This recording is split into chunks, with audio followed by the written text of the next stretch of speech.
हरे कृष्णा कृष्ण कृष्ण हरे हरे, हरे रामो राम रामो हरे हरे। तो सभी भक्तों का स्वागत है आज के भागवत कथा में। और सभी भक्तों को बहुत बहुत धन्यवाद जिन्होंने अपना मूल्यवान समय निकाल के एकत्रित हुए हैं आज हरि कथा के लिए। हम बहुत कृतज्ञ हैं सभी भक्तों के। तो आज हम भागवत प्रारंभ करने से पहले चैतन्य महाप्रभु का की तरफ से जो है कुछ शिक्षण जो है सुनते हैं।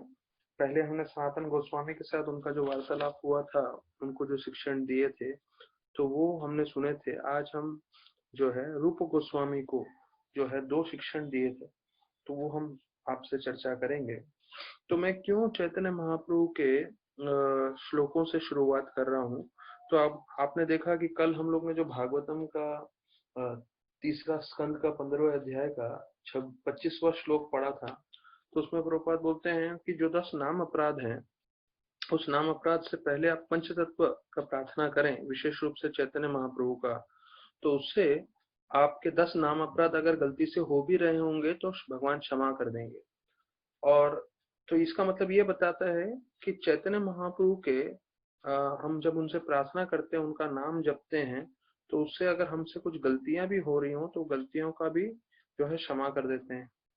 और वही चीज हम देखते हैं कि प्रभुपाद ने भी अपने भागवतम का पहला स्कंद की रचना करने से पहले जो है चैतन्य महाप्रभु का पूरा जीवन के बारे में चर्चा किया है।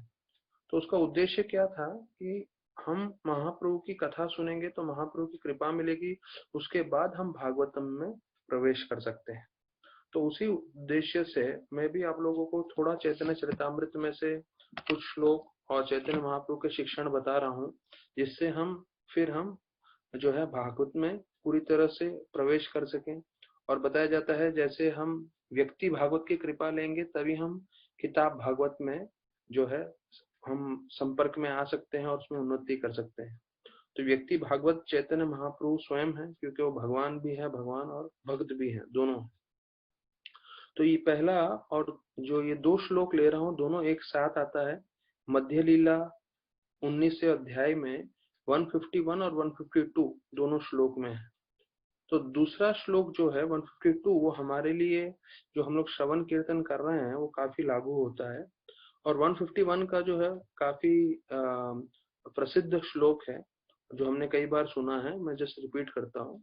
वो है ब्रह्मांड भ्रमिते कोनो भाग्यवान जीव, गुरु कृष्ण प्रसाद पाए भक्ति लता बीज।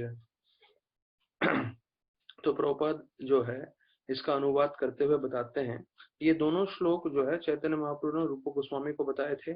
और इसी क्रमांक में और भी कई श्लोक आने वाले हैं जो हम आने वाले दिनों में चर्चा करेंगे। तो प्रभुपाद बताते हैं इसके अनुवाद में कि बहुत सारे जीव अपने कर्मों के कारण इस भौतिक जगत में जो है घूम रहे हैं। कई लोग जो है स्वर्ग लोक जा रहे हैं, तो कई लोग जो है पाताल लोक या नीचे वाले लोकों में जा रहे हैं। और ऐसे लाखों लाखों जो है मिलियंस, 1 मिलियन बोले तो 10 लाख और मिलियंस बोले तो कई लाखों, मतलब या तो करोड़ों आप बोल सकते हैं जीव। जो एक जीव करोड़ों जीवों में से एक ऐसा जीव है जो भाग्यशाली होता है, उसे गुरु और कृष्ण का कृपा मिलता है। और फिर बोलते हैं कि कृष्ण की कृपा से उनको गुरु मिलते हैं। और ऐसे भक्त को एक बीज मिलता है, और वो बीज किसका है? भक्ति का, और भक्ति की लता का। तो इसमें बताया जाता है गुरु कृष्ण प्रसादे पाए भक्ति लता बीज।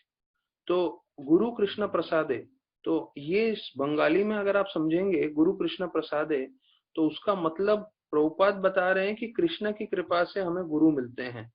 तो हम सब पे कृपा हुई है तभी हमें गुरु मिले हैं। और गुरु क्या देते हैं हमें? भक्ति लता बीज, मतलब भक्ति की हमें बीज दिया है। और जब हमें भक्ति का बीज दिया है तो अभी आगे बता रहे हैं कि ये जो 152 श्लोक है कि जब बीज मिलता है भक्ति का तो हमें क्या करना है। तो उससे पहले, बीज से पहले हम ये समझ लें, देखिए हम सब लाखों करोड़ों जन्म ले चुके हैं, और जब से समय का कोई इसमें आप वर्णन नहीं कर सकते, लेकिन इतने समय से हम पुनः जन्म लिए जा रहे हैं, पुनः जन्म लिए जा रहे हैं। लेकिन जो है अभी हमें बड़ी कृपा से भगवान की जो है गुरु मिले हैं और गुरु ने हमें बीज दिया है भक्ति का। तो अभी उस बीज के साथ क्या करना है, जो हमारे आध्यात्मिक जीवन की उन्नति का पूरा बोल सकते हैं, उसका पूरा आधार है वो बीज, भक्ति लता बीज। तो उसके ऊपर बताते हैं चैतन्य महाप्रभु, माली हन करे सही बीज आरोपण, श्रवण कीर्तन जले करे ही सिंचन। तो इसका अनुवाद मैं पहले बता देता हूँ।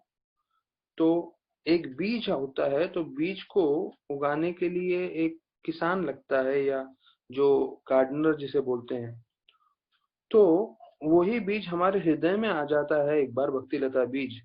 तो फिर हमें क्या करना है, श्रवण और कीर्तन के जल से उसको सींचना है।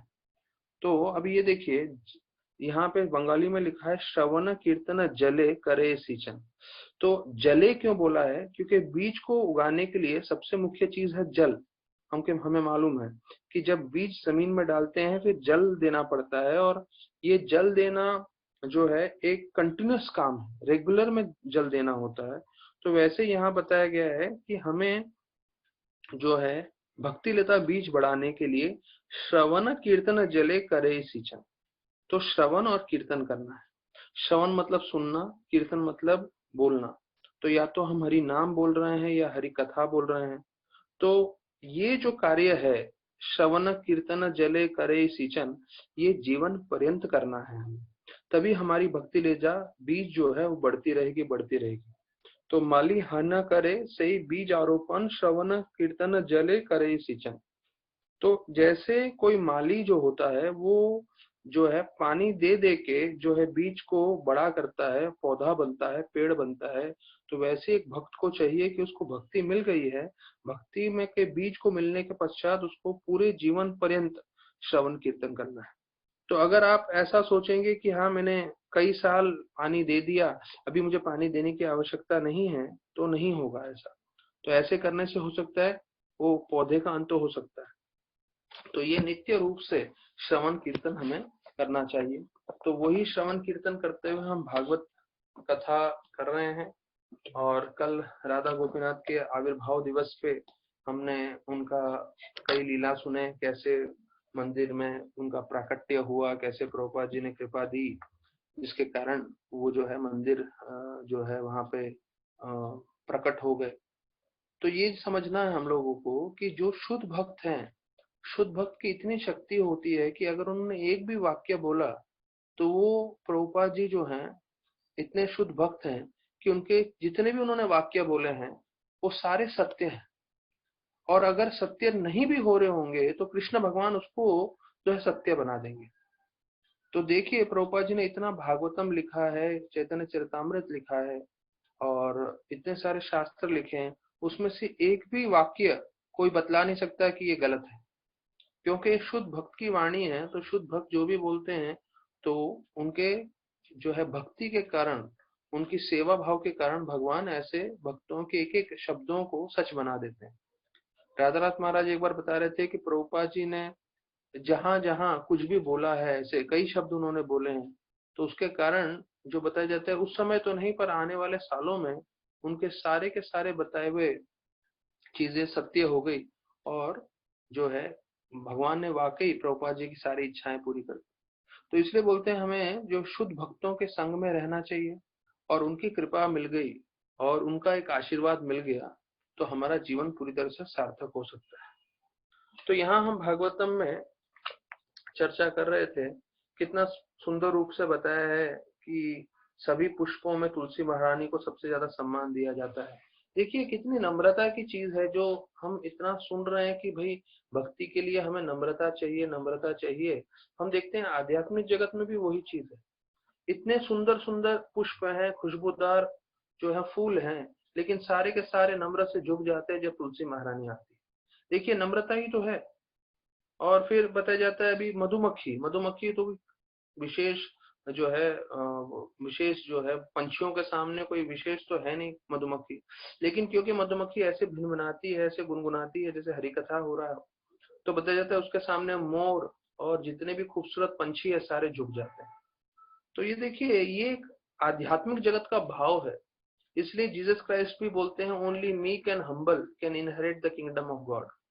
अर्थात जो बहुत नम्र है वो ही भगवत धाम पहुंच सकता है, वही भगवत धाम में प्रवेश करेगा। और यहाँ पे भी देख रहे हैं लक्षण, देखिए ये नहीं बोल रहे हैं कि हमारे में क्या गुण है। अगर किसी में भी हरि कथा सुन रहे हैं और भगवान की तरफ भक्ति देख रहे हैं तो सारे के सारे नम्र भाव से झुक जाते हैं। ये है वैकुंठ। और फिर हमने देखा कि 23 और 25 श्लोक में कि कौन वैकुंठ में प्रवेश कर सकते हैं और कौन वैकुंठ में प्रवेश नहीं कर सकते हैं। तो जो वैकुंठ में प्रवेश नहीं कर सकते, जो वो हरि कथा सुनने में उनको रुचि नहीं है और वो दूसरे अन्य जो है विषयों के ऊपर कथा सुनने के लिए हमेशा तैयार रहते हैं, तत्पर रहते हैं, और ऐसे कथा उनका कल्याण नहीं करता, उनका नाश करता है। ये 23वें श्लोक में हमने सुना। और 25वें श्लोक में हमने ये सुना कि कैसे जो भक्त होते हैं जब वो जप करेंगे, भगवान की कथा सुनेंगे और उनके पूरे जीवन में, उनके पूरे शरीर में विकार आने लगेंगे, मतलब शुद्ध भक्ति प्राप्त हो जाएगी, तब वो जो है वैकुंठ जाने के लिए तैयार रहेंगे। और 24वें श्लोक में हमने ये सुना कि कैसे देवता गण भी जो है इच्छा कर रहे हैं कि हमें भी मनुष्य का शरीर मिले और हम किसी तरह से इस्कॉन में जुड़ जाएं, जिससे हम भक्ति करके एक ही जीवन में भगवत धाम प्राप्त कर सके। तो जैसे प्रभुपाद ने बताया वैसे भक्ति चारू महाराज भी बता रहे थे, हमें अपने जीवन में अगर सिर्फ 16 माला कर लें अच्छे से और 4 नियम पालन कर लें और अपनी क्षमता अनुसार प्रभुपाद के मिशन में सेवा करने की कोशिश करें तो निश्चित रूप से हम भगवत धाम प्राप्त कर लेंगे। तो ये जो है प्रभुपाद जी ने बता के गए हैं।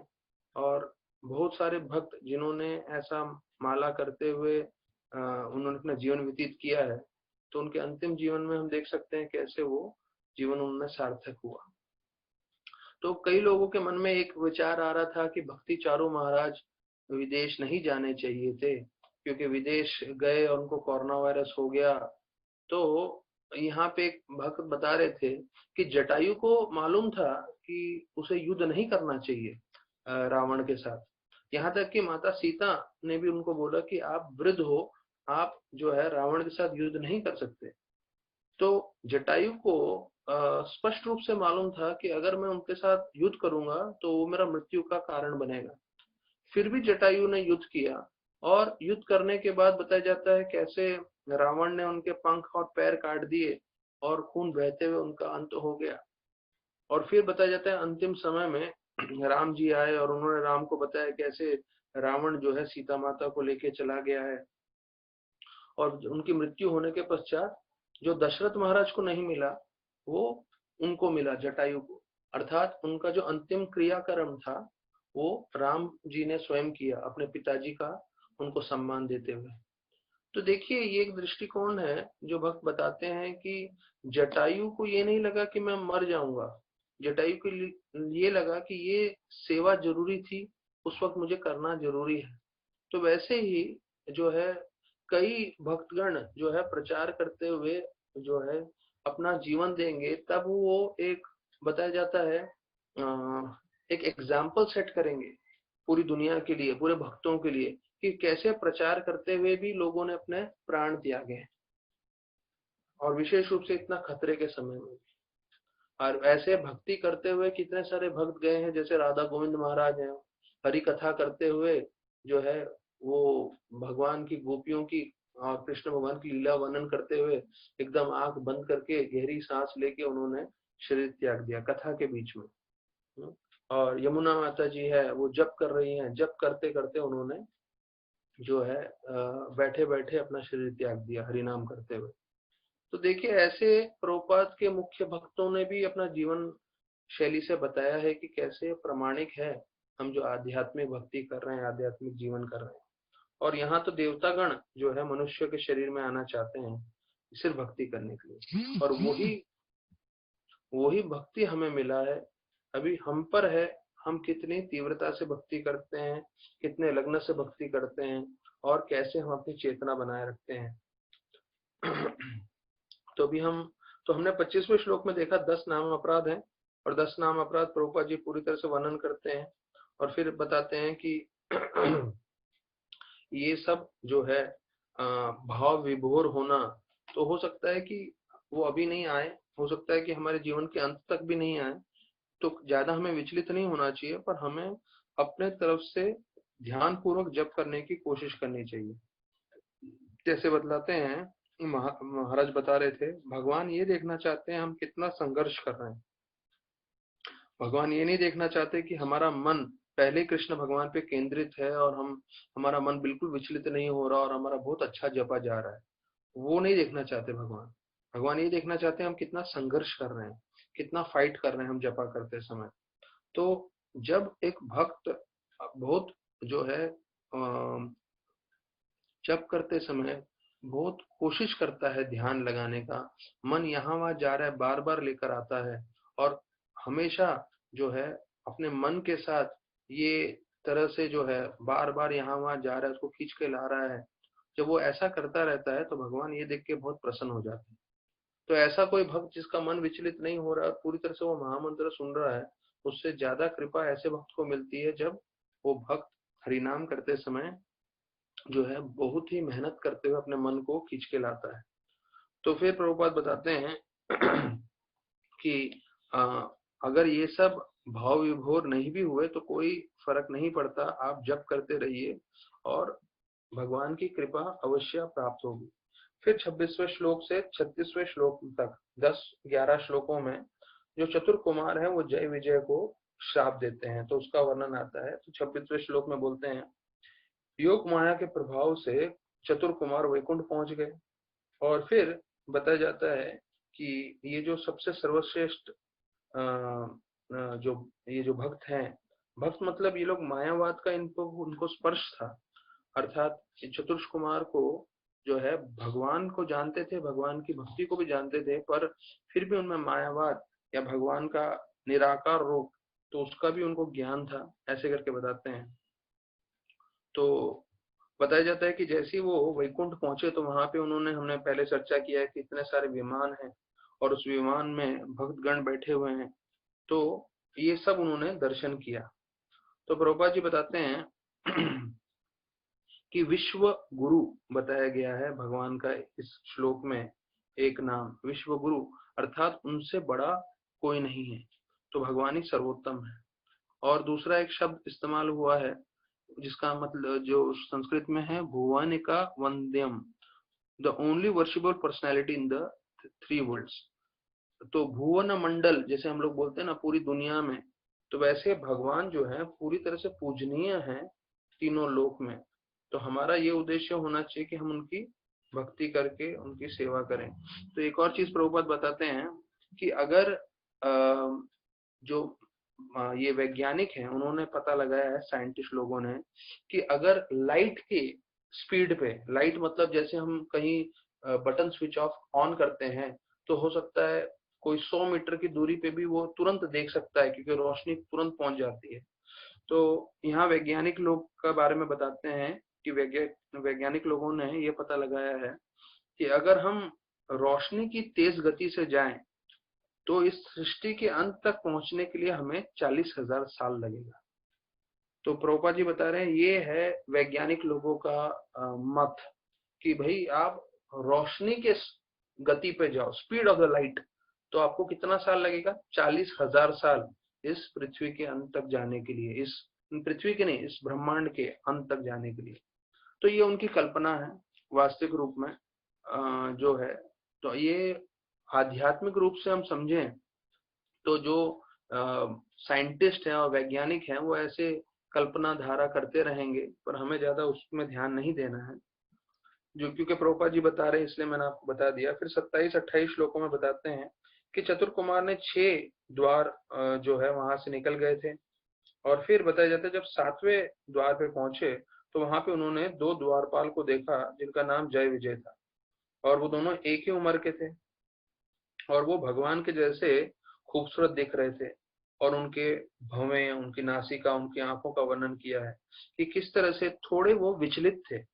अभी इसके ऊपर आने वाला है कि कैसे वो प्रवेश करने से उनको रोकेंगे और कैसे वो उनको श्राप देंगे, तो ये पूरा वर्णन आने वाला है।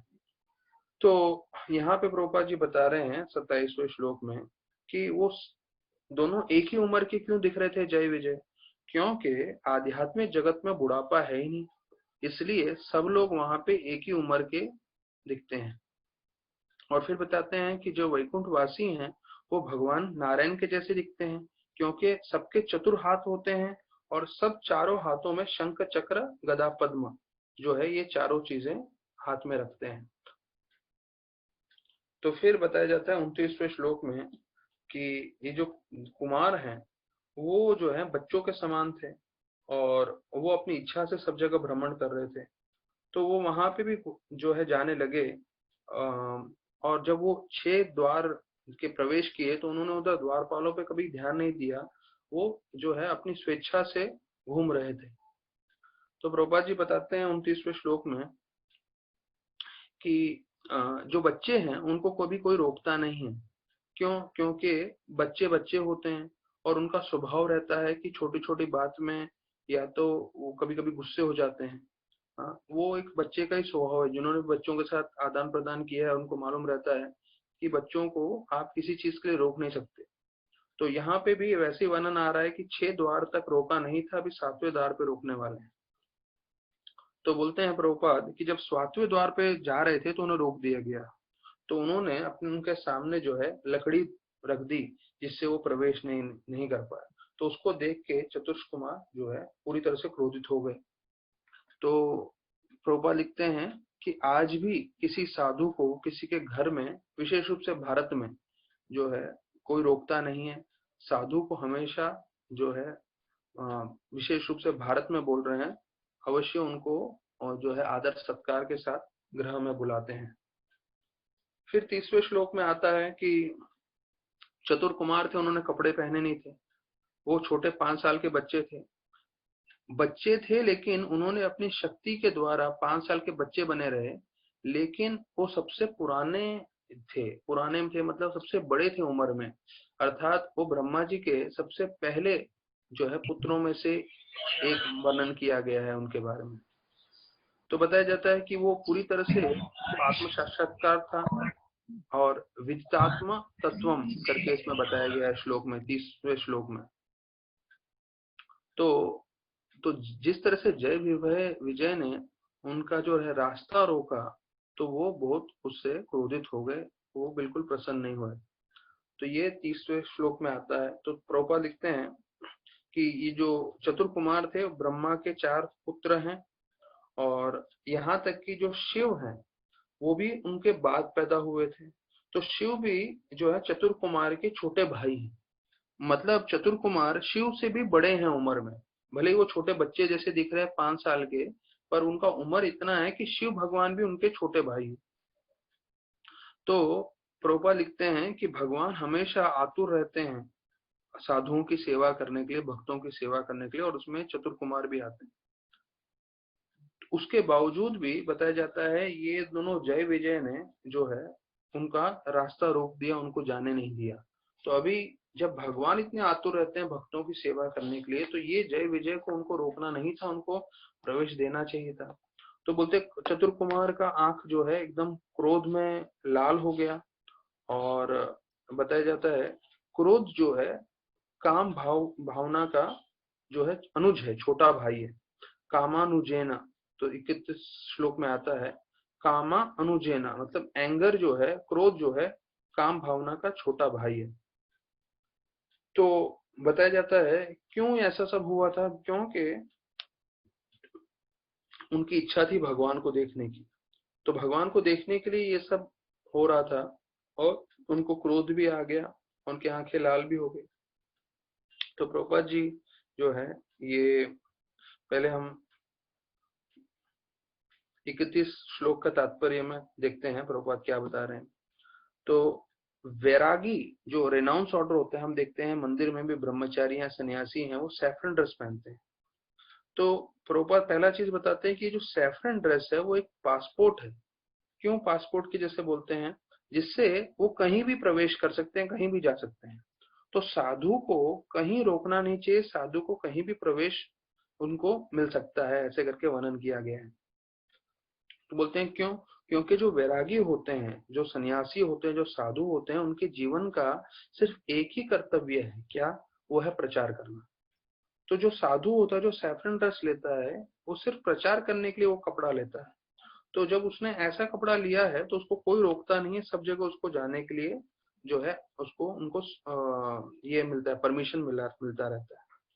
तो फिर बताया जाता है कि भगवान सबके मित्र हैं, सुहृतम, तो वही गीता में भी बताया गया है। तो भगवान सबके मित्र हैं, सबको मदद करना चाहते हैं। और यहाँ पे भी अभी जब दोनों के बीच में क्लेश होने वाला है तो भगवान आते हैं बचाने के लिए। तो गीता में लिखा है सुहृदम सर्वभूता नाम, हमारा सबसे बड़े मित्र जीवन में एक ही हैं, वो हैं कृष्ण भगवान। वो हमारे कल्याण के लिए सब कार्य करेंगे। तो फिर बताया जाता है भगवान धरती पे आते हैं या अपने भक्तों को भेजते हैं। जैसे उनमें से सबसे प्रमुख भक्त जो भगवान का ही रूप है वो है चैतन्य महाप्रभु। और उनके जो निकटी भक्त हैं उनका सबका एक ही उद्देश्य होता है, क्या कि ये जो जितने भी जीव हैं उनको आकर्षित करके भगवधाम लेके जाएं। तो ये जो है असली मित्र का जो है कार्य होता है। एक मित्र दूसरे मित्र को दुख तकलीफ परेशानी में नहीं देख सकता, इसलिए भगवान स्वयं या अपने भक्तों के द्वारा, शुद्ध भक्तों के द्वारा सभी जीवों को भगवत धाम ले जाने के लिए कोशिश करते हैं। तो यहाँ पे फिर बताया गया है कि जो क्रोध है वो इसका the younger brother of desire is anger, जो काम भावना है उसका छोटा भाई क्रोध है, प्रभुपाद जी तात्पर्य में बता रहे हैं।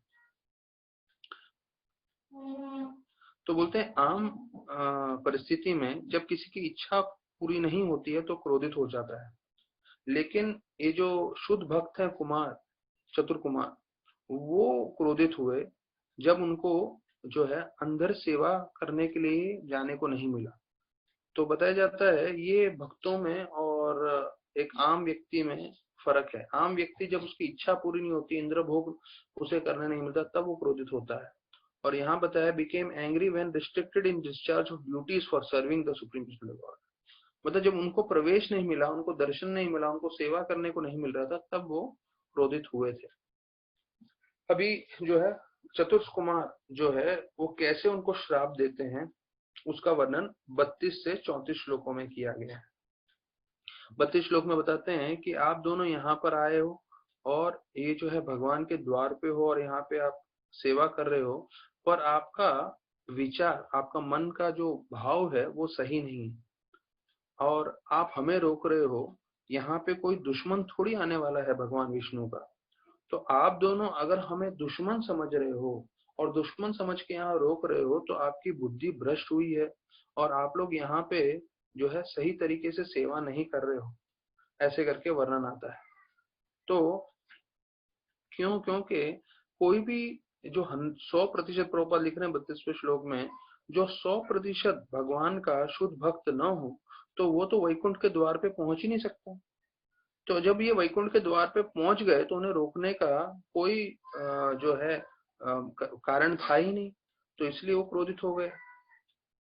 तो बोलते हैं यहाँ पे वैकुंठ में जो है सब लोग बड़े प्रेम से रहते हैं और यहाँ पे किसी रूप से किसी को भी भय नहीं लगता। तो प्रभुपाद जी बताते हैं इसमें कि कैसे वैकुंठ में और पृथ्वी में दोनों में क्या फर्क है। तो बोलते हैं ये जो है पृथ्वी पे, हमने कितनी बार ये उदाहरण सुना हुआ है, ये 33वें श्लोक के तात्पर्य में प्रभुपाद बताते हैं। बोलते हैं ये जो पृथ्वी है और ये जो भौतिक जगत है वो एक जेल के समान है। प्रभुपाद लिखते हैं क्रिमिनल डिपार्टमेंट।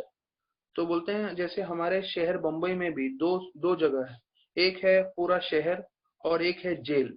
जेल में जो लोग यहाँ पे गलत कार्य करते हैं उनको डाल दिया जाता है। पर प्रभुपाद बताते हैं जो जेल होता है वो छोटा होता है और बाकी शहर बहुत बड़ा होता है। वैसे आध्यात्मिक जगत बहुत बड़ा है और ये जो भौतिक जगत है वो जेल के समान है। जो जीव भगवान के विरुद्ध जाते हैं, जो भगवान की सेवा नहीं करना चाहते हैं, उनको यहाँ पे भेज दिया जाता है। तो प्रभुपाद जी बोलते हैं जो लोग जीव इस भौतिक जगत में हैं वो लोग जो हैं एक कैदी हैं, गुनहगार हैं और उसके बारे में वर्णन कर रहे हैं। तो मतलब आपको और मेरे बारे में बोल रहे हैं, हम लोग सब कैदी हैं, गुनहगार हैं, जो भगवान के विरुद्ध जाके इस भौतिक जगत में आए। तो बोलते हैं कि भगवान जो है अलग अलग रूप धारण करते हैं जिससे वो अपने भक्तों का कल्याण कर सके। तो बोलते हैं देखिए हम सब भगवान के अंश हैं और हम सब अंश का क्या कर्तव्य बनता है, भगवान की सेवा करना। अब उसके ऊपर दो उदाहरण दे रहे हैं प्रभुपाद इस श्लोक में। बोलते हैं देखिए हम हमारे शरीर में बहुत सारे अंग हैं, जो अभी तो हम हाथ पैर ऊपर से देख सकते हैं, लेकिन हमारे शरीर में भी अंदर बहुत सारे अंग हैं। लेकिन वो सारे अंग जो हैं उनका सबका एक ही कार्य रहता है, पेट की सेवा करना।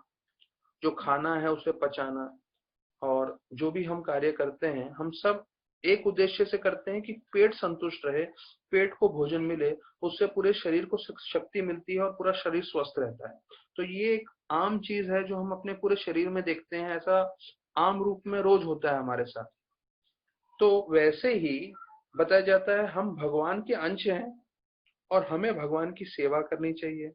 जब हम भगवान की सेवा करेंगे तभी हम संतुष्ट होंगे। दूसरा उदाहरण देते हैं कि अगर कोई बहुत बड़ा मशीन है, मैं उदाहरण के रूप में लेता हूँ एक हवाई जहाज। तो हवाई जहाज में बहुत सारे पुर्जे लगे होते हैं, बहुत सारे जो है जो पार्ट्स होते हैं, लेकिन उस सब जो है पुर्जों का या उन सब पार्ट्स का उद्देश्य क्या है कि ये मशीन या ये एरोप्लेन अच्छे से चले, उड़े और बरोबर लैंडिंग करे। तो ये चीज बतलाता है कि कोई बड़े मशीन में भी देखते हैं जो छोटे छोटे पार्ट्स होते हैं वो लोग सब आपस में कोऑपरेट करते हैं, जिससे पूरा मशीन बरोबर से चले। तो उसी प्रकार से इसमें वर्णन किया गया है कि हमें भी भगवान का सेवा में लगना चाहिए। तो जब हम उनकी सेवा में लगेंगे तब पूरी तरह से संतुष्ट होंगे। तो माया का परिभाषा बताते हैं प्रभुपाद कि जब हम भगवान की सेवा न करें तो वो माया है, और वैकुंठ मतलब जब हम भगवान की सेवा करें। अर्थात देखिए जब हम भगवान की सेवा नहीं करना चाहते हम कुंठ में आते हैं, इस भौतिक जगत में आते हैं, और जब हम भगवान की सेवा प्रारंभ कर दें वापस से तो वैकुंठ में हम पहुंच जाते हैं, भले ही हम भौतिक जगत में रहें। तो ये बड़ी चीज है समझना, क्योंकि अगर आप पूरी तरह से कृष्ण भावनामृत हैं तो आप बंबई में नहीं रह रहे, आप पृथ्वी पे नहीं रह रहे, आप कृष्ण के साथ रह रहे हैं। तो कृष्ण के साथ रहने का फल क्या है, आप वैकुंठ में हैं, आप भगवत धाम में हैं, भले ही आप जो है आपका शरीर यहाँ पे है। तो जैसे अंग्रेजी में बोलते हैं you are where your mind is, आप वहां पे हो जहाँ पे आपका मन है। प्रभुपाद फिर बताते हैं धर्म का परिभाषा है भक्ति करना। तो धर्म या रिलीजन जिसे बोलते हैं उसका अगर एक शब्द में मतलब बताना हो तो प्रभुपाद बताते हैं धर्म मतलब भक्ति करना। और फिर बोलते हैं ये जो इस्कॉन के जितने भी भक्त हैं, हाँ, उनको पूरी तरह से कृष्णा पे श्रद्धा होना चाहिए, और श्रद्धा होते हुए गीता में जितने भी नियम बताए हैं गीता के हिसाब से हमें अपना जीवन व्यतीत करना चाहिए। तो हम वैकुंठ में रह रहे हैं, रहेंगे, हम इस भौतिक जगत में नहीं रहेंगे। अर्थात हम जितना भी समय कृष्ण के संपर्क में रहेंगे तो हम इस भौतिक जगत में नहीं रहेंगे, हम जो है डायरेक्ट वैकुंठ में रहेंगे। ये 33वें श्लोक में स्पष्ट किया है। जो भक्त नोट लेना चाहते हैं इसका नोट ले लीजिए, आप पढ़ सकते हैं। यहाँ प्रभुपाद बता रहे हैं कि अगर हम आध्यात्मिक नियम पालन कर रहे हैं तो हमें ज्यादा दुखी होने की जरूरत नहीं है कि हम बंबई में हैं, हम पृथ्वी पे हैं, हम वास्तविक रूप में वैकुंठ में हैं, अगर हम पूरी तरह से उसको पालन कर रहे हैं। तो अभी हम आगे बढ़ते हैं 34वें श्लोक में। 34वें श्लोक में बताया गया है कि आप लोगों ने हमें रोक दिया है इसलिए आप सजा के हकदार बनते हो। तो हम आपको जो है श्राप देते हैं कि आप भौतिक जगत में चले जाए। क्यों भौतिक जगत में जाए, वहां पे जो है लोग भेदभाव करते हैं, और वहां पे तीन हमारे दुश्मन हैं। कौन हमारे तीन दुश्मन हैं?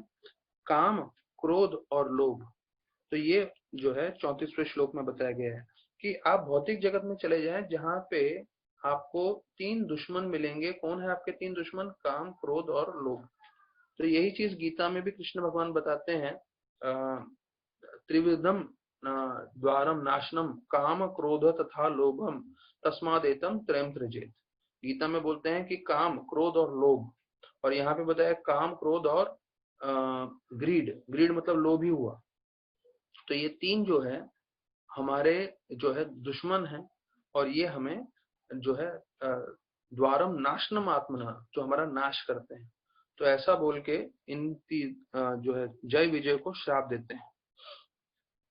तो बताया जाता है ये जो है वैष्णव अपराध हुआ था। तो the Kumaras act of angrily cursing the door keepers of Vaikuntha who were the devotees of Lord is considered as Vaishnava अपराध। अब ये देखिए, चतुर कुमार के द्वारा भी वैष्णव अपराध हुआ है और जय विजय के द्वारा भी वैष्णव अपराध हुआ है। तो दोनों ने एक दूसरे के प्रति जो है वैष्णव अपराध कर दिया है। ये विष्णुदास चक्र ठाकुर के टीका में बताया गया है। तो बताया जाता है one should not therefore be angry in the absence of opportunity of sense gratification and one should not be lusty to acquire more than necessary। तो अभी क्रोध कब आता है? जब हमें इंद्र भोग की चीजें नहीं मिलती तब हम क्रोधित हो जाते हैं। हमारे जीवन में कहते हैं पहले कि इंद्र भोग जो है वो किसके समान है? वो हमें नमक के समान इस्तेमाल करना चाहिए। पहले ही कुछ तात्पर्य में बताया। हमें मालूम है खाने में नमक ज्यादा भी हो तो खाना बिगाड़ देता है और नमक कम भी हो तो स्वाद नहीं आता है। नमक बस थोड़े मात्रा में चाहिए। तो उतना हम अगर इंद्रभोग कर रहे हैं तो उससे कोई मुश्किल नहीं है। अगर ज्यादा ज्यादा करने लगते हैं तो जो है हमारा जीवन खराब हो जाता है। और लस्टी, यहाँ पे काम भावना का वर्णन किया गया है। तो काम भावना हमें कभी कभी लगता है कि ये शारीरिक इंद्रभोग के बारे में वर्णन कर रहे हैं। प्रभुपाद बोलते हैं नहीं, काम मतलब हमें जितना चीजें चाहिए कम से कम उतने में हमें संतुष्ट होना चाहिए। उससे ज्यादा जो है वो हमें स्वीकार नहीं करना चाहिए। अगर उससे ज्यादा हम स्वीकार करने जाते हैं तो उसे जो है काम भावना बोलते हैं। तो काम भावना की परिभाषा थोड़ी हैवी है। तो ऐसे देखा जाए तो सब में काम भावना है। क्यों? क्योंकि हम बहुत ज्यादा इकट्ठा करने लगते हैं चीजों को, तो उसे भी काम भावना बोलते हैं। तो हमें कम से कम चीजें अपने पास रखनी चाहिए। तो फिर बोलते हैं प्रभुपाद अंतिम में कि अगर कोई इस्कॉन में रह के कृष्ण भक्ति में जो है ट्रेनिंग लेगा तो फिर वो अवश्य वैकुंठ प्रवेश कर सकता है, वैकुंठ में जा सकता है। तो फिर बताया जाता है 35वें श्लोक में कि ब्राह्मणों का श्राप जो है वो जो है उसको उसके बारे में उसको आप कुछ नहीं कर सकते। एक बार उन्होंने श्राप दे दिया चतुर कुमार ने, तो जय विजय समझ गए और वो तुरंत उनके चरणों में गिर गए चतुर कुमार के और माफी मांगने लगे। तो वर्णन किया जाता है कि बहुत सारे अपराध हैं प्रभुपाद बोलते हैं, लेकिन वैष्णव अपराध सबसे बड़ा है। हाँ, तो भक्तों को एक चीज का ध्यान रखना है कि वो कभी वैष्णव अपराध न करें। तो वैष्णव भक्तों की सेवा करेंगे तो भक्ति में प्रगति करेंगे, और वैष्णव भक्तों का अगर अपराध होगा तो भक्ति में पूरा नाश हो जाएगा। तो वो फिर जय विजय जो है प्रार्थना करते हुए बोलते हैं, हम लोग ने आपका सम्मान नहीं किया इसलिए आपने हमें श्राप दिया, तो हम आपका श्राप स्वीकार करते हैं कि पर आप अपनी कृपा हम पे बनाए रखें। और एक चीज आप हमें वर दीजिए कि हम कभी भी भगवान को भूले नहीं। हाँ, तो यहाँ प्रभुपाद जी बता रहे हैं भक्त के लिए सबसे बड़ा सजा या सबसे बड़ी तकलीफ क्या होती है? जब वो भगवान को भूल जाए। तो भक्त के लिए सबसे बड़ी जो है हेवीएस्ट पनिशमेंट प्रभुपाद लिख रहे हैं क्या है वो, कि जब वो भगवान को भूल जाए। तो अगर आप भगवान को स्मरण कर रहे हो तो आप किसी परिस्थिति में भी हो तो आपको उसका चिंता नहीं करना चाहिए। तो बताया जाता है कि कैसे ये जो द्वारपाल थे वो पूरी तरह से प्रार्थना कर रहे थे और जो है और उन्होंने कुमारों को चतुर कुमार को बोला आप हम पे कृपा करिए और हमने जो दोनों ने गलती की है तो उसके लिए क्षमा करिए। तो यहाँ बताया जाता है कि कैसे चतुर्स कुमार और जय विजय दोनों लोगों को लगा कि हमने गलती की है। चतुर्स कुमार को लगा कि हम क्रोधित हो गए, हमने श्राप दे दिया, हमने शायद वैष्णव अपराध किया है। और जय विजय को लगा हमने इतने महान भक्तों को प्रवेश करने नहीं दिया तो हमसे गलती हो गई, हमसे वैष्णव अपराध हो गया। तो अभी ये दोनों के वैष्णव अपराधों के बीच में जो है भगवान प्रवेश करते हैं। क्यों? क्योंकि भगवान दोनों को संभालना चाहते थे। तो अभी 37 श्लोक से जो है 37 to 45 ये श्लोकों में आता है कि भगवान वहां प्रकट होते हैं और वहां दर्शन देते हैं जो है चतुर्स कुमार को विशेष रूप से। तो बताया जाता है 37वें श्लोक में कि भगवान जो है लक्ष्मी के साथ वहां पहुंच जाते हैं। तो प्रभुपाद लिखते हैं तात्पर्य में, गीता में प्रभु कृष्ण भगवान स्पष्ट बोलते हैं, कौन्तेय प्रतिजनिहि नामे भक्त्या प्रणश्यति।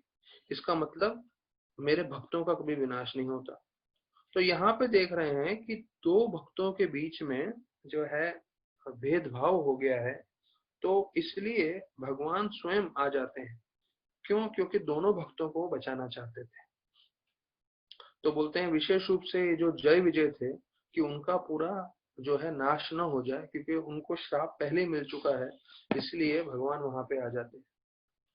तो फिर यहाँ प्रभुपाद बताते हैं क्योंकि जो चतुर कुमार है वो ज्ञानी थे एक तरह से, तो उनको भगवान अपना दर्शन देना चाहते थे और उनको जो है भगवान अपनी कृपा देना चाहते थे, इसलिए भगवान वहां पर आ गए।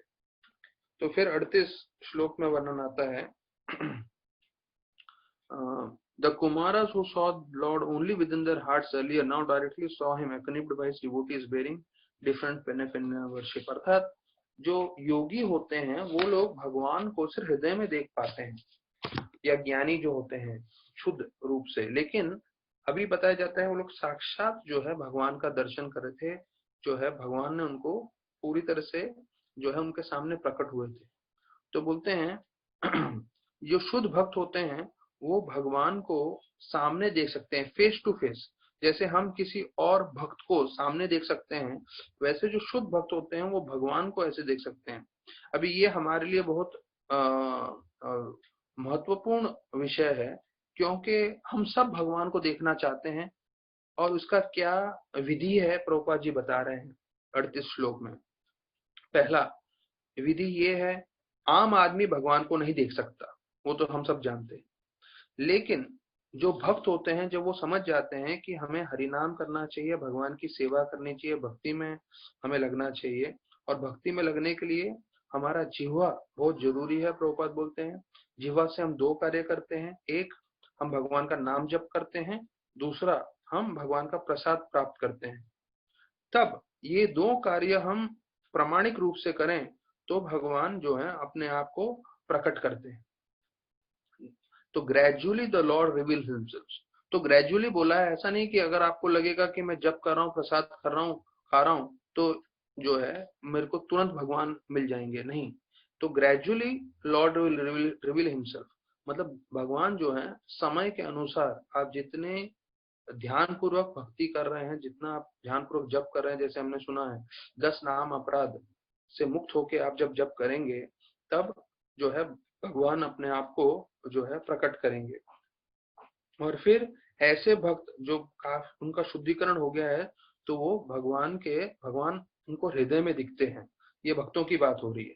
तो पहला स्टेप था भगवान को कोई नहीं देख सकता। दूसरा स्टेप में हम लोग हैं जो प्रसाद खा रहे हैं, जो जप कर रहे हैं, और जो भगवान का जितना तीव्रता से भक्ति करेगा तो भगवान उनके हृदय में प्रकट होंगे। तो यहाँ पे बताया गया है, constantly sees the Lord within his heart. तो फिर एक ऐसा स्तर आएगा जब हृदय में हम भगवान को देख पाएंगे, और फिर जो है जब पूरी तरह से भक्ति में हम तैयार हो जाएंगे तो हम साक्षात भगवान को देख सकते हैं, ऐसा प्रभुपाद जी 38वें श्लोक में बता रहे हैं। तो अभी 39 to 41 जो ये 3 श्लोक हैं, 39, 40, 41, इन तीनों श्लोक में जो है भगवान का सौंदर्य का पूरा वर्णन किया गया है। तो भगवान का चेहरा, भगवान की दृष्टि, भगवान का रंग, तो ये सब हम एक एक करके लेंगे। तो ये भगवान के सौंदर्य का वर्णन है। तो देखिए हमारा उद्देश्य ये है कि जब हम इनके भगवान का सौंदर्य के बारे में सुनते हैं, तो ये आध्यात्मिक ज्ञान हमारे कर्णों के द्वारा, कानों के द्वारा हम सुन रहे हैं, हमारे मन मस्तिष्क में जा रहा है, पर साथ साथ हमारे हृदय में जा रहा है। और हमने दूसरे स्कंद में सुना है कि भगवान के चरण रेणु के जो रज है, भगवान के चरण के धूल है, वो भी हरि कथा के द्वारा आता है और हमारे हृदय के अंदर जाके पूरी तरह से जो है हमें शुद्धिकरण करता है, और हमारा मन उनको आकर्षित, हमारा धीरे धीरे आकर्षित होता है हमारा मन। तो ये जो विधि है वो भले ही हमें पूरी तरह समझ में आए ना आए, पर एक चीज हमें समझना चाहिए कि हम जितना ज्यादा श्रवण करेंगे उतना हमारा शुद्धिकरण होगा और उतना हम भगवान के निकट जाएंगे। तो कई बार हमें श्रवण करते हुए आनंद नहीं आएगा, हमें अच्छा नहीं लगेगा, लेकिन फिर भी हमें करना चाहिए। हाँ, तो बताया जाता है भगवान का चेहरा बहुत ही शुभ है, उसको देख के बताया जाता है सब लोग प्रसन्न हो जाते हैं, और जो भी उनको देखते हैं उनके चेहरे को तो सबको आशीर्वाद मिलता है। और ये सबसे शुभ है सभी भक्तों को देखने के लिए। यहाँ तक कि आगे वाले भागवतम में बताया गया है भगवान के भवें जो हैं उसको देखने से अगर हमारे मन में जितना भी कामाग्नि भड़क रहा है तो पूरी तरह से संतुष्ट हो जाता है।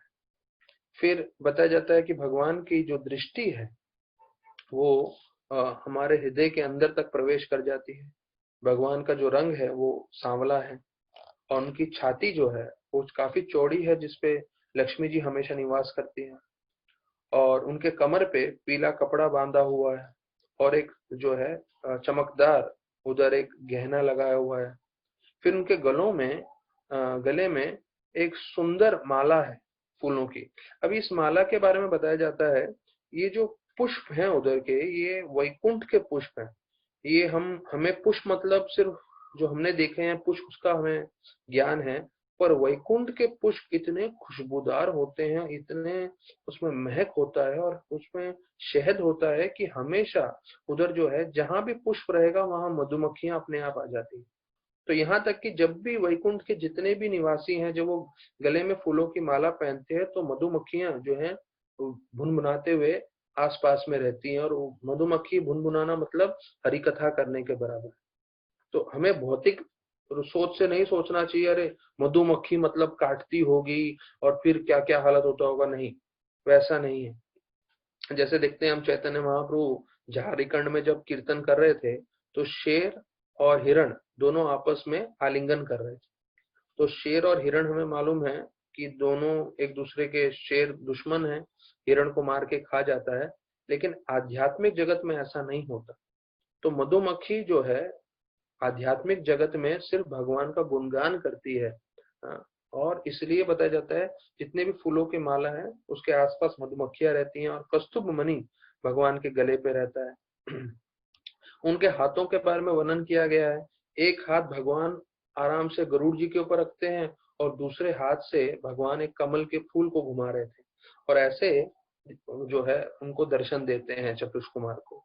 अगर आप उधर जाएंगे तिरुपति बालाजी, तो तिरुपति बालाजी का जो पहाड़ है वेंकटेश्वर को ऊपर जो गए हैं तो वो अनंत शेष बताया जाता है। जो पहाड़ है उसको अनंत शेष के साथ तुलना की गई है। तो आज भी आप वहां देखेंगे तो वहां आपको गरुड़ जी का प्रतिबिंब दिखेगा पहाड़ पे। तो अगर आप गूगल करेंगे Garuda ji on Tirupati Balaji, Garuda face is Garuda ji face करके गरुड़ जी आप ऐसे गूगल करेंगे ऑन तिरुपति बालाजी, तो आपको पूरा पहाड़ पे दिखेगा कि कैसे गरुड़ जी वहां विराजमान है। और हम इस्कॉन तिरुपति में जाते हैं तो वहां से पूरी तरह से दिखता है, और बहुत ही खूबसूरत है। तो ये देखिए भगवान कैसे अपना प्राकट्य करते हैं, और उनके भक्त कैसे प्राकट्य करते हैं। तो यहाँ गरुड़ जी जैसे तिरुपति बालाजी में वैसे ही यहाँ लीला में भी आ रहे हैं, कैसे भगवान अपना एक हाथ उनके कंधे पे रख रहे हैं और दूसरे हाथ से कमल घुमा रहे हैं।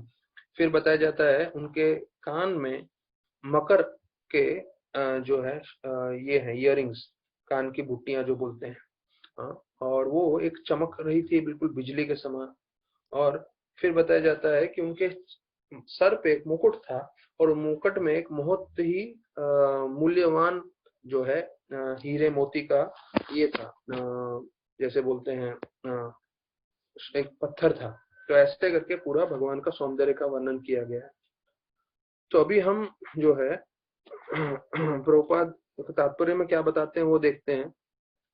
तो यहाँ बता रहे हैं चैतन्य महाप्रभु का कोट कर रहे हैं प्रभुपाद कि चैतन्य महाप्रभु ने सिखाया है कि वैष्णव अपराध नहीं करना चाहिए।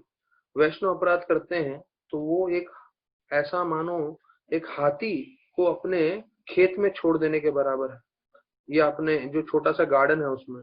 तो बोलते हैं अगर हमारे जो हमने भक्ति लता बीज का चर्चा किया, तो एक छोटा सा पौधा हम उगाते हैं और उस पौधे के सामने एक हाथी को छोड़ दो तो क्या होगा, वो हाथी पूरा का पूरा पौधे को नष्ट कर देगा।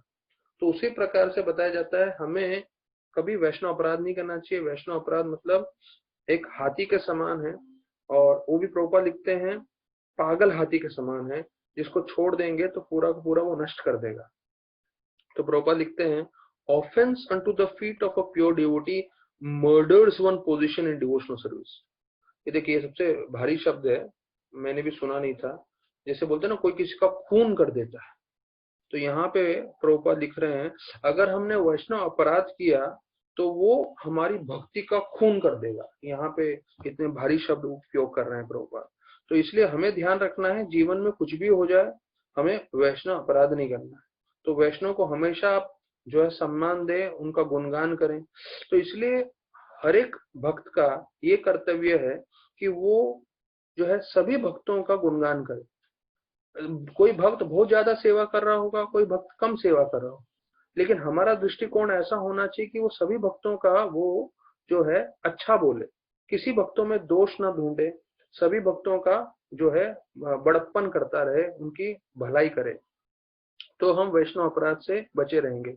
तो अगर हमारे सिस्टम में ये रहेगा कि हम हमेशा अच्छा ही बोल रहे हैं, हम हमेशा गुणगान ही कर रहे हैं, तो कोई कभी गलती भी कर लेगा तो हम उस गलती को ज्यादा ध्यान नहीं देंगे, पर उनका गुणगान ही करेंगे। तो फिर यहाँ पे बताते हैं आगे 40वें श्लोक में प्रभुपाद, इन Vaikuntha whenever there is a flower garland on the chest of personality Godhead or any one of his associates, it is described that humming bees are there. तो जैसे मैंने बताया तो कि मधुमक्खियां रहती हैं आसपास। तो जो भी मैं बोल रहा हूँ सब प्रभुपाद के तात्पर्य में से बता रहा हूँ।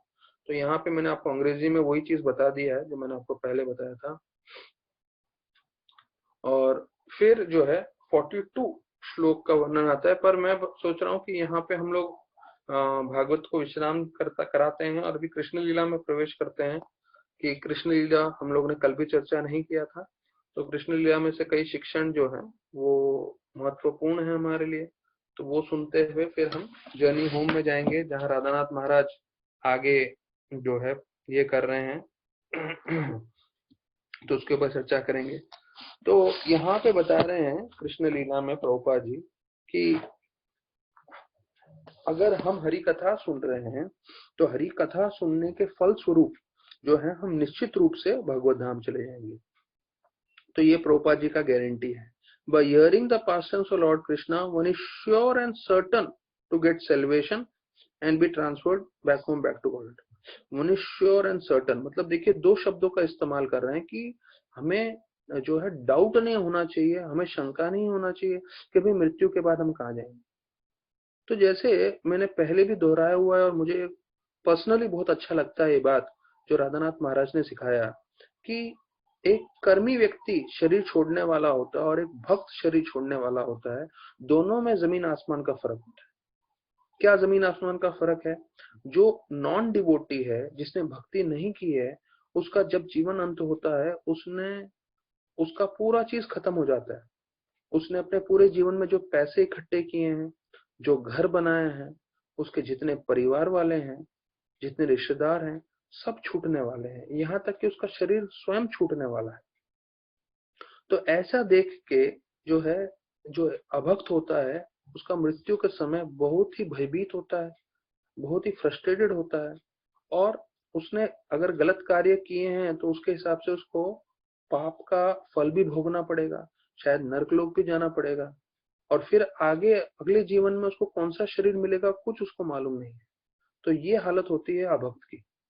और उसके विपरीत एक जो भक्त होता है, जिसने पूरा जीवन 16 माला किया है, जितना हो सकता है हरिकथा सुनने का कोशिश किया है, प्रभुपाद के मिशन में सेवा करने का कोशिश किया है, प्रचार करने का कोशिश किया है, जब उसका अंतिम समय आता है तो वो प्रसन्न हो जाता है। वो बोलता है कि इस शरीर ने मुझे इतना तकलीफ दिया है, अब अंतिम में समय आ गया है जब मैं शरीर छोड़ रहा हूँ।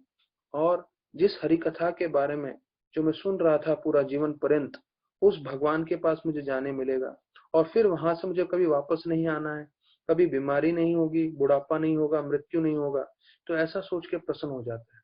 और जहां तक कि उसके परिवार वाले हैं, जहां तक कि उसका धन है, उसका घर है, वो उसके बारे में एकदम संतुष्ट हो जाता है, क्योंकि उसने सब अपने परिवार वालों को कृष्ण भक्ति देने की कोशिश की है। अब वो ले ना ले वो उनके ऊपर है, पर उन्होंने तो अपनी तरफ से पूरी चेष्टा की है। तो वो पूरी तरह से जो है प्रसन्न होते हुए, और उनका न धन से न घर से आसक्ति होती है, और वो जो है भगवत धाम जाने के लिए तैयार होते हैं। तो देखिए जिन लोगों के पास घर नहीं है, एक तरह से बहुत अच्छी बात है। क्यों? घर नहीं होगा, जब उनका अंतिम समय आएगा तो आसक्ति नहीं रहेगी कि मेरा, क्योंकि कई बार घर रहता है तो लोगों की इतनी आसक्ति होती है, फिर पुनः जन्म उसी घर में हो जाता है उनका। हाँ, तो यहाँ बताया गया है कि वो बिल्कुल जो है भक्त बिना आसक्ति के जो है शरीर छोड़ने के लिए तैयार हो जाता है। तो फिर यहाँ लिखा है, therefore regardless of what one is, if one wants association of the Lord Krishna and transcendental kingdom of God for eternity in blissful existence। देखिए अभी यहाँ बता रहे हैं, अगर आपको भगवत धाम जाना है और वहां पे जीवन कैसा है, अनित्य काल के लिए है, एटर्निटी मतलब हमेशा के लिए जीवन है, और जैसे मैंने बताया संपूर्ण रूप से आनंदित है, मतलब ब्लिसफुल है, उधर का जीवन बहुत आनंद में है। तो हमें क्या करना चाहिए? प्रभुपाद बोलते हैं वन मस्ट, अब देखिए मैं अपने तरफ से नहीं बोल रहा हूँ, जो प्रभुपाद लिख रहे हैं मैं जस्ट दोहरा रहा हूँ, one must here about the past times of Lord Krishna. तो हमें कृष्ण भगवान की लीला सुननी चाहिए, एंड चैंट द महामंत्र हरे कृष्णा कृष्ण कृष्णा हरे हरे, हरे राम राम राम हरे। तो देखिए प्रभुपाद जी ये दो चीज स्पष्ट रूप से बता रहे हैं, अगर हमें भगवत धाम जाना है तो हमें पहला भगवान कृष्ण की लीलाओं का श्रवण करना चाहिए, दूसरा हमें ये जो महामंत्र है उसका जप करना चाहिए। तो देखिए अगर हम ये दो चीज करें जीवन पर्यंत तो हम जो है निश्चित रूप से भगवत धाम जा सकते हैं, यहाँ प्रभुपाद जी बता रहे हैं। तो मेरा तो ये उद्देश्य रहा है कि अभी लॉकडाउन जैसे जैसे अगर खुल भी गया अब भविष्य में, तो हम सुबह को ही जपा करेंगे, उसके बाद ही हम भागवतम जो है सुबह को ही बता देंगे जिससे लोग अपने कार्य में जा सकें। लेकिन ये भागवतम और जपा अभी हमारा तो ये प्रार्थना है भगवान की कृपा से, और इतने दिन से हम भागवतम कथा कर रहे हैं, तो उसी भागवत का आशीर्वाद लेके, कृष्ण भगवान का आशीर्वाद लेके जो कार्य हमने प्रारंभ किया है और हम चाहते हैं जीवन पर्यंत हम कर सकें। और सभी भक्तों से ये मेरा विनती है कि वो भी जुड़े रहें और प्रोत्साहन दें, क्योंकि जब आप लोग जुड़ते हो तो आप दूसरों को भी प्रोत्साहन दे रहे हो कि श्रवण करना चाहिए, जप करना चाहिए, भक्ति करनी चाहिए। तो आप लोगों का जो है काफी योगदान रहा है, जिसके कारण रोज मुझे प्रोत्साहन मिलता है भागवत बढ़ाने का और बताने का। तो बहुत बहुत धन्यवाद सभी भक्तों का जो एकत्रित होते हैं श्रवण करने के लिए। तो यहाँ पे प्रभुपाद जी फिर बता रहे हैं, Krishna is so powerful that simply by, हाँ ये हमने चर्चा किया था कि भाई कृष्णा की लीला इतनी शक्तिशाली है कि सिर्फ एक किताब आप पढ़ने से भगवत धाम जा सकते हो, वो है कृष्णा बुक। तो कई लोग बोलते हैं गीता, हाल ही में मैं एक जगह प्रवचन दे रहा था तो उन्होंने मेरे को रिक्वेस्ट किया है कि प्रभु जी आप गीता सुनाते हैं साथ साथ थोड़ा भागवत भी सुनाएं। तो मैं बोला क्यों? तो बोले गीता में सिर्फ फिलोसफी है, पास टाइम्स नहीं है, लीला कुछ नहीं है। तो मैं बोला हाँ वो बात तो सही है। तो बोले थोड़ा भागवत भी आप बता दीजिए तो बहुत अच्छा रहेगा। ये आप लोग का प्रोग्राम नहीं, दूसरे प्रोग्राम की बात कर रहा हूँ। तो कृष्णा बुक में आप देखेंगे तो पूरे स्टोरीज ही स्टोरीज है, लीलाएं हैं, पास टाइम्स है। तो सिर्फ वो एक किताब भी पढ़ के हम भगवत धाम जा सकते हैं। तो अगर मेरा ये, हमने खुद ने, जहाँ पे मैं यहाँ ठहरा हूँ वसई में, मैंने स्वयं आज हर शाम को जो है 15 मिनट का पाठ प्रारंभ कर दिया है। तो मैं तो दिन भर पढ़ता रहता हूँ, प्रचार करता रहता हूँ, लेकिन सब परिवार के साथ भी मैंने पाठ चालू कर दिया है कि जैसा प्रभुपाद बता रहे हैं। क्योंकि देखिए हम लोग जो सुनते हैं वो सुन के हम लोग का शुद्धिकरण हो रहा है, हमें प्रेरणा मिल रही है, वो सब है, लेकिन उसको अपने जीवन में लागू करेंगे तभी तो उसका असली असर मालूम चलेगा। तो अगर आप सुन रहे हैं कि हाँ कृष्ण किताब पढ़ने से मैं भगवत धाम जा सकता हूँ, तो इसका प्रारंभ करना चाहिए अपने परिवार में, सबके साथ बैठ के पढ़ना। क्यों सबके साथ? सिर्फ हम अकेले भगवत धाम नहीं जाना चाहते, हम चाहते हैं हमारे माता पिता भाई बहन बीवी बच्चे जो भी हमारे साथ संबंधित है सब भगवत धाम जाए। क्योंकि शरीर तो अंत होने ही वाला है, आत्मा ही जो है अमर है, और उस आत्मा को भगवत धाम पहुंचाना हर जीव का कर्तव्य है।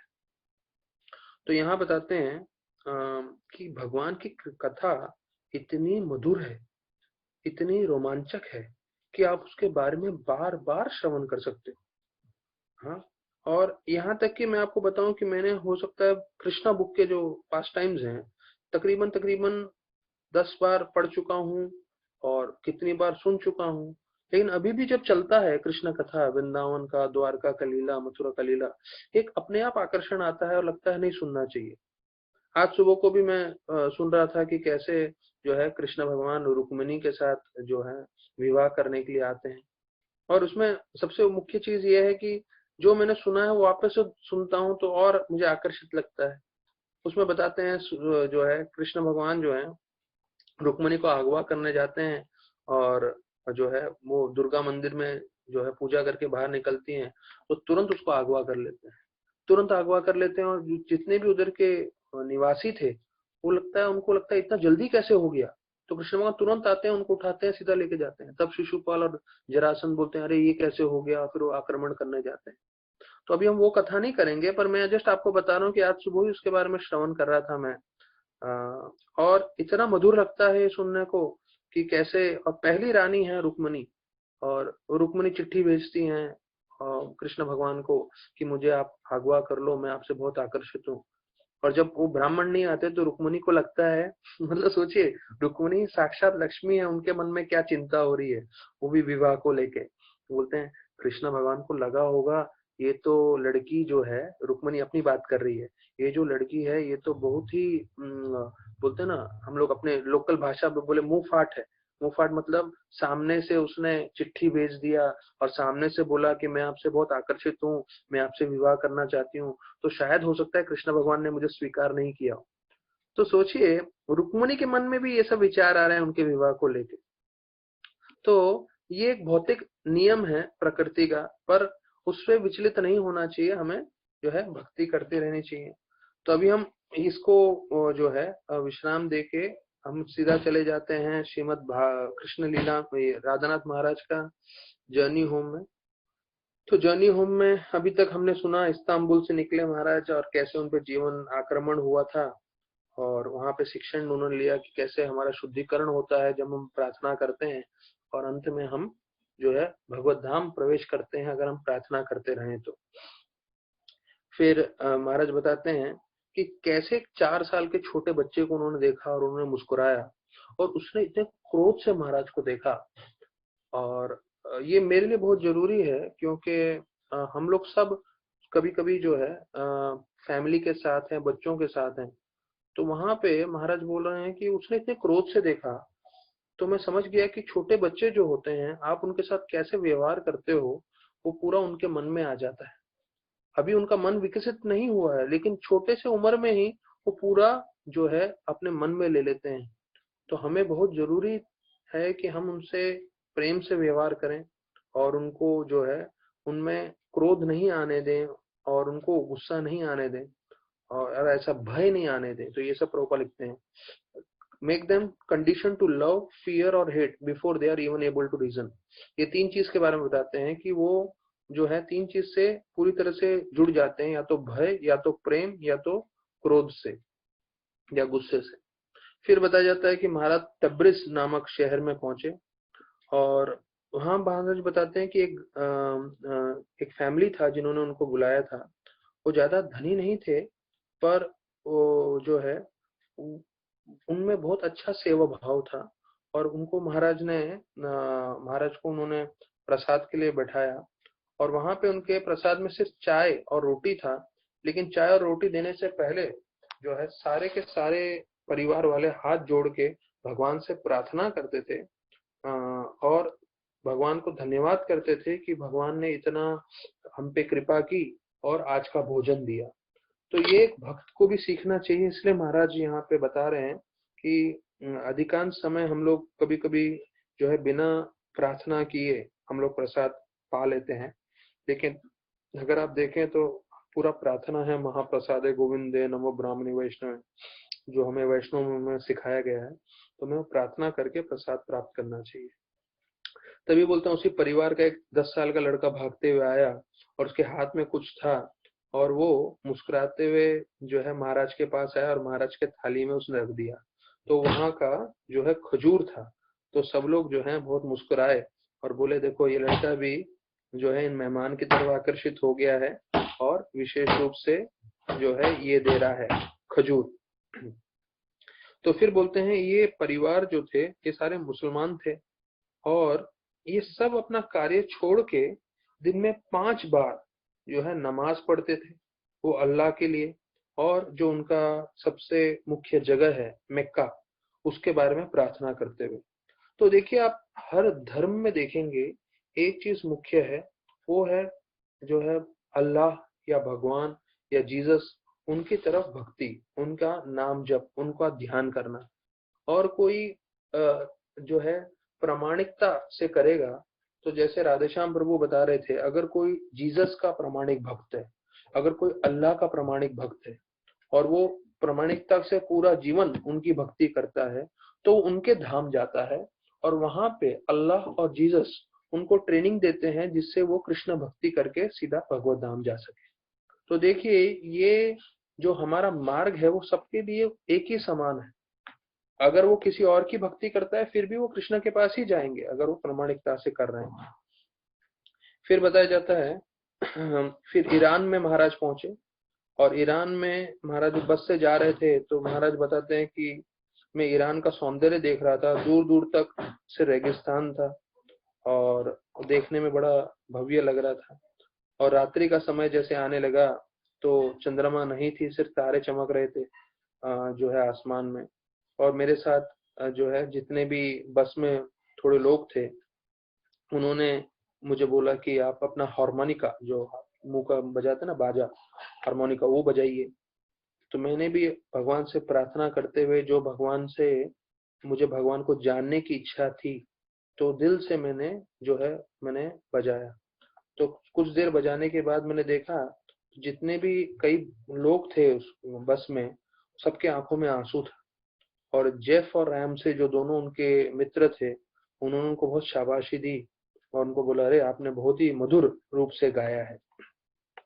तो महाराज बोलते हैं, मुझे तो गाना नहीं आता है, लेकिन वो भगवान को प्रार्थना करने लगे कि भगवान ने थोड़ा हुनर दिया है जिसके कारण मैं कुछ कर सकता हूँ। तो अभी महाराज जो है ईरान में जो है, ईरान के रेगिस्तान की ओर देखते हुए उनको अपनी माँ का और पिताजी की याद आने लगी। तो उनको लगा कि मेरे माँ और मेरे पिता, कुछ हफ्ते पहले जो है उनको लग रहा था कि मैं वापस आ जाऊंगा, लेकिन मैं जो है उनको, मैं तो आया ही नहीं, मैं तो गया ही नहीं हूँ अमेरिका वापस। और फिर महाराज बोलते हैं, मैंने एथेंस में लास्ट उनको चिट्ठी लिखी थी। तो महाराज बोलते हैं, मुझे भारत जाना है, और भारत जाने के लिए मैं उनको समझा नहीं सकता कि मैं भारत जा रहा हूँ इंडिया, क्योंकि इंडिया के बारे में उनको कुछ मालूम ही नहीं है। लेकिन मुझे भगवान के बारे में जानना था, और उसी के लिए महाराज बोल रहे हैं मैं जी रहा था। और फिर महाराज बोलते हैं, अगर मैं उसको जो है नकार देता था, कि जो मतलब मेरे जो सबसे महत्वपूर्ण इच्छा है भगवान को जानने का, तो महाराज बोलते हैं मेरा जीवन खोखला हो जाता था। खोखला मतलब उस जीवन में कोई लक्ष्य नहीं रहता था, क्योंकि मेरा लक्ष्य एक ही था, भगवान को जानना। तो फिर बताते हैं कि अ, कैसे वो अपने माता पिता के बारे में बता रहे हैं कि वो जो थे, जैसे ही उधर से जूइश फैमिली थे, और वो ये लुथानिया, रोमानिया, रशिया, पोलैंड, यहाँ सब जगह से निकल कर आए थे। तो वहां से क्यों निकल कर आए थे? क्योंकि उधर के जो जूइश लोग थे, ये हिटलर के टाइम की बात है, जिनको नाजीज बोलते थे, सेकेंड वर्ल्ड वॉर के टाइम की बात है। तो अगर वहां से निकल कर नहीं आते थे, तो जैसे महाराज अगले लाइन में लिखते हैं कि उनके जितने भी रिश्तेदार थे जो वहां रह गए थे, उन सबको मार दिया गया। तो ये बहुत एक भीषण चीज है, पूरी दुनिया में चल रहा है। किसी कारणवश लोग जो हैं एक दूसरे को मारते हैं और वैसा सब करते हैं। फिर अपनी माता के बारे में बताते हैं कि उनकी माता जो है बचपन में ही उनके पिताजी का देहांत हो गया, और फिर उनको जो है अपने परिवार का पोषण करने के लिए जो है काम करना पड़ा। और फिर बताया जाता है कि जब उन्होंने मेरे पिताजी के साथ विवाह किया, फिर उन्होंने पूरा जीवन मेरे पिताजी और हम जैसे बच्चों का ध्यान रखने के लिए 24 घंटा कार्य किया और 24 घंटा मेहनत किया। तो अपने माँ का गुणगान करते हुए बोलते हैं, और बोलते हैं उन्होंने बहुत ही स्वादिष्ट रोज रात को हमें बढ़िया भोजन बना के खिलाती थी, और उन्होंने कई शिक्षण दिए जो मेरे जीवन में सबसे महत्वपूर्ण शिक्षण रहे। तो सबसे पहला शिक्षण बताते हैं कि हमें कृतज्ञ रहना चाहिए, उनकी माता ने सिखाया, we have to be grateful.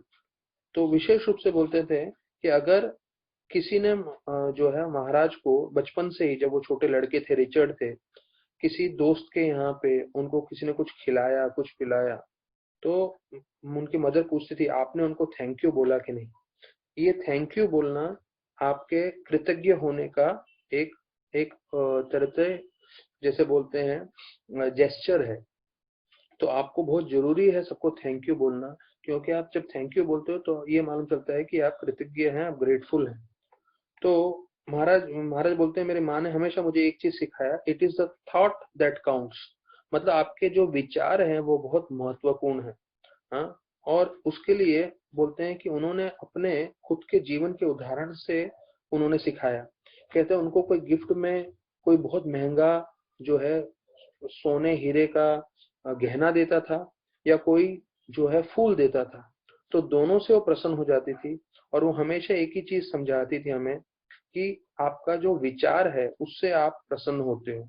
It is the thought, it is in this she taught me that happiness comes not from material things but from love with which it is given। अर्थात आपको जो सामान मिलता है उस सामान में आनंद नहीं है, सामने वाला किस प्रेम से आपको दे रहा है उस प्रेम में असली आनंद है। तो कोई चीजों में आनंद नहीं होगा, लेकिन आनंद किस में होगा, जिसमें प्रेम है। तो जैसे बता रहे हैं कि अगर कोई आपको फूल दे रहा हो या सोने का नेकलेस दे रहा हो, इन दोनों चीजों में इतना आनंद नहीं है, लेकिन सामने वाला जिस प्रेम से दे रहा है उसमें असली आनंद है। ये उनकी माता ने उनको सिखाया। फिर बोले कि अगर कोई बड़ा कार्य को कर रहे हो या छोटा कार्य कर रहे हो, हाँ, तो महाराज बोल रहे हैं कि मेरी माँ हमेशा खुश रहती थी जब वो देखती थी कि अगर हमने जो है ईमानदारी से वो कार्य किया है और 100% मेहनत किया है। तो देखिए दो चीज बता रहे हैं महाराज, हम अपने जीवन में, ये देखिए जो जो महाराज ने यहाँ लिखा है हम जैसे भक्तों के लिए है, जो हम सीख सकें इसमें। हमें अपने जीवन में जो है 100% मेहनत करना है और दूसरा ईमानदारी रखना है। अगर हमने 100% मेहनत किया है और अगर हम ईमानदार हैं तो भले ही फल बड़ा हो या छोटा हो उससे कोई फर्क नहीं पड़ता। तो वो उनकी माता ने सिखाया और वो अपने जीवन में उन्होंने पूरी तरह से मान लिया कि हमें 100% मेहनत करना चाहिए और ईमानदारी से करना चाहिए। फिर अपने पिताजी के बारे में बताते हैं कि वो भी मेरे माँ के समान थे। उनको अपना स्कूल की पढ़ाई छोड़नी पड़ी क्योंकि उनके घर की परिस्थिति बुरी थी, इसलिए उनको काम करना पड़ा और पैसा कमाना पड़ा, घर पे देना पड़ा। फिर बताया जाता है उनका साथ में उनको अच्छे से याद है कि उनके जो है एक मित्र साथ उन्होंने एक बड़ा बिजनेस चालू किया। वो कौन सा, एक फोर्ड गाड़ी का बताया जाता है। और वो बिजनेस जो है बहुत ही भयंकर रूप से जो है नुकसान हो गया उसका। और बोलते हैं वो जो कंपनी था वो बताया जाता है it was the greatest failure in automobile history.